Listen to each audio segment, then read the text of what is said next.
Rick, there are many Christians who say, well, I don't want anything to do with government, and they do everything that they can to run from government.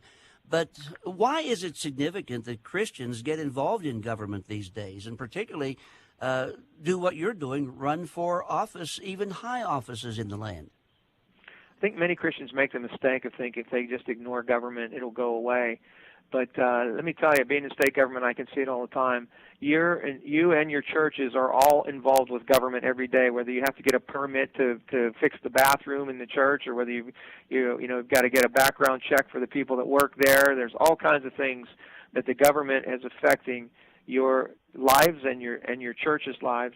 And if you don't get involved in government, the government will get involved in you, and you won't like the result. And the government will run over you, and you won't have any say in it. And so Christians have to stand up and make sure that they have a say in their government, and that they're protecting their rights and our religious liberties, which are being trampled on every day across this nation.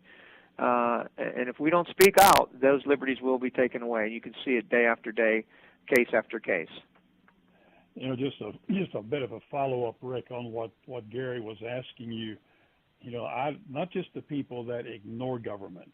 My concern is people that are otherwise conservative where the Word of God is concerned.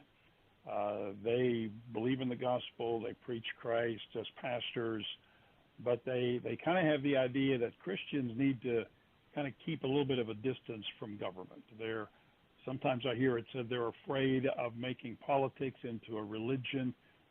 How would you respond to those people and encouraging them to their proper role where government's concerned? Well, I think it's just exactly what I just said. You have to be. God has set out a plan for us. He wants godly men and women in all aspects of life. He wants them people who will rule with the fear of God in them to rule over us. And if they don't, then the evil side will take over, and government will control and run over the good people. And so they have to stand up. That's just part of it. If you don't have good people in government, then you'll have bad people in government. And when bad people are reigning over us, the people will not be happy.